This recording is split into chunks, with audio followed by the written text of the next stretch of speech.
ಹರಿಃ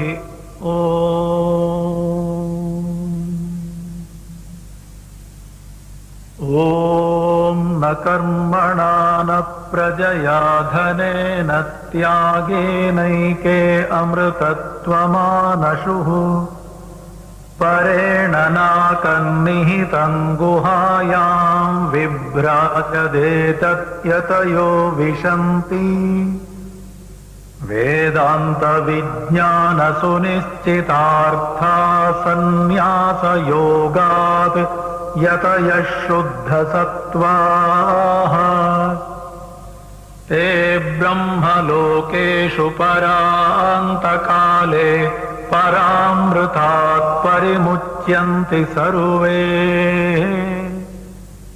ದಸ್ರಂ ವಿಪಾಪಂ ಪರಮೇಷ್ಮಭೂತಂ ಯತ್ ಪುಂಡರೀಕಂ ಪುರಮಧ್ಯಸಗ್ಗಸ್ತಂ ತತ್ರಾಪಿ ದಸ್ರಂ ಗಗನಂ ವಿಶೋಕಸ್ತಸ್ಮಿನ್ ಯದಂತಸ್ತದುಪಾಸಿತವ್ಯಂ ಯೋ ವೇದಾದೌ ಸ್ವರ ಪ್ರೋಕ್ತೋ ವೇದಾಂತೆ ಚ ಪ್ರತಿಷ್ಠಿತಃ ತಸ್ಯ ಪ್ರಕೃತಿಲೀನಸ್ಯ ಯಃ ಪರಃ ಸ ಮಹೇಶ್ವರಃ. ಹರಿಃ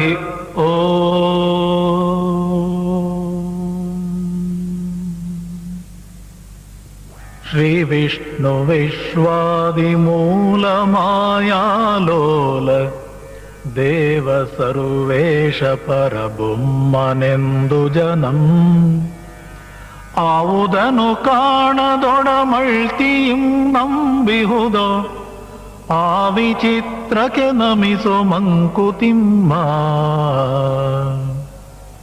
ಜೀವ ಜಡ ರೂಪ ಪ್ರಪಂಚವನದಾವುದೋ ಆವರಿಸಿಕೊಂಡು ಮೊಳನೆರೆನುಮಿಹುದಂತೆ ಭಾವ ಕೊಳಪಡದಂತೆ ಅಳತೆಗಳವಡದಂತೆ ಆ ವಿಶೇಷಕ್ಕೆ ಮಣಿಯೋ ಮಂಕುತಿಮ್ಮ. ಇಹುದೋ ಇಲ್ಲವೋ ತಿಳಿಯಗೊಡದೊಂದು ವಸ್ತು ನಿಜ ಮಹಿಮೆಯಿಂ ಜಗವಾಗಿ ಜೀವವೇಷದಲ್ಲಿ ವಿಹರಿಪುದದೊಳ್ಳಿತೆಂಬುದು ನಿಸದವಾದೊಡ ಗಹನ ತತ್ವಕ್ಕೆ ಶರಣು ಮಂಕುತಿಮ್ಮ ಮಂಕುತಿಮ್ಮ.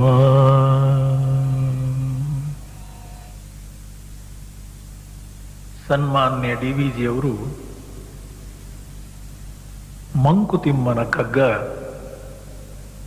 ಈ ಒಂದು ಶ್ರೇಷ್ಠ ಕೃತಿಯನ್ನ ಕನ್ನಡದ ಜನತೆಗೆ ಬಹಳ ಒಂದು ಪ್ರೀತಿಯಿಂದ ಉತ್ಕೃಷ್ಟವಾದ ಗ್ರಂಥ ಅನ್ನುವಂತಹ ರೀತಿಯಲ್ಲಿ ಕರುಣಿಸಿದ್ದಾರೆ. ಸತ್ಯವಾಗಿ ಹೇಳುವುದಾದರೆ ಈ ಮಂಕುತಿಮ್ಮನ ಕಗ್ಗ ಕನ್ನಡದ ಭಗವದ್ಗೀತೆ. ಭಗವದ್ಗೀತೆಯಲ್ಲಿ ಜೀವನದ ನಾನಾ ರೀತಿಯ ಸಾವು ನೋವುಗಳಿಗೆ ಹೆದರಿ ಅಂಜಿದ ಅರ್ಜುನನಿಗೆ ಪರಮಾತ್ಮ ಶ್ರೀಕೃಷ್ಣ ಕೊಟ್ಟಂತ ಉಪದೇಶ, ಅದನ್ನು ನಾವು ನೋಡುವಾಗ ಜೀವನದ ಒಂದು ಶಕ್ತಿ, ನಮಗೆ ಸಂಸಾರವನ್ನು ಎದುರಿಸುವಂತಹ ಸಾಮರ್ಥ್ಯ ಅದರಲ್ಲಿ ತುಂಬಿ ತುಳುಕುವ ಹಾಗೆ ಕಾಣುತ್ತೆ. ಈ ಕಗ್ಗವನ್ನು ಓದುವಾಗಲೂ ಕಗ್ಗದ ಈ ಸುಂದರವಾದಂತಹ ಶ್ಲೋಕಗಳನ್ನ ನಾವು ನೋಡ್ತಾ ಹೋಗುವಾಗಲೂ ನಮ್ಮ ಮನಸ್ಸಿನ ನೋವು ಬೇನೆಗಳನ್ನು ಮರೆಯುತ್ತೇವೆ. ಮನಸ್ಸು ಚಿತ್ತ ಪ್ರಸಾದವನ್ನು ಪಡೆಯುತ್ತದೆ, ಶಾಂತಿ ಆನಂದವನ್ನು ಹೊಂದುತ್ತೆ. ಎಷ್ಟು ಸತ್ಯ. ಡಿ.ವಿ.ಜಿಯವರು ಉಪನಿಷತ್ತುಗಳು, ಭಗವದ್ಗೀತೆ ಹಾಗೂ ಬ್ರಹ್ಮಸೂತ್ರ ಈ ಪ್ರಸ್ಥಾನತ್ರಯಗಳನ್ನು ಕೂಡ ಗುರುಮುಖೇನ ಕಲಿತವರು.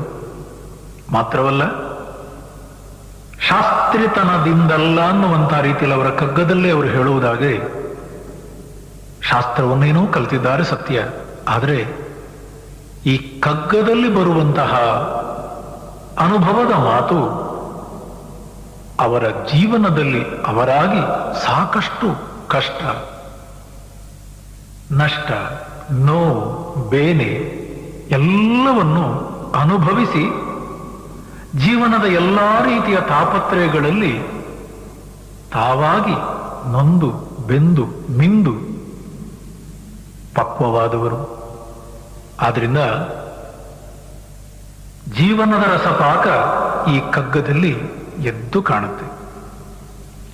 ತಮ್ಮ ಜೀವನದಲ್ಲವರು ಹೊರ ಪ್ರಪಂಚದ ಎಲ್ಲಾ ರೀತಿಯ ವಿಷಮಗಳನ್ನು ಎದುರಿಸುವಾಗಲೂ ಯಾವ ಒಂದು ಜ್ಞಾನ ಅವರಿಗೆ ಶಾಂತಿ ನೆಮ್ಮದಿಯನ್ನು ಕೊಟ್ಟಿತ್ತು ಅದನ್ನ ತಮ್ಮ ಸ್ವಾನುಭವವನ್ನ ಇಲ್ಲಿ ಬರೆದಿದ್ದಾರೆ.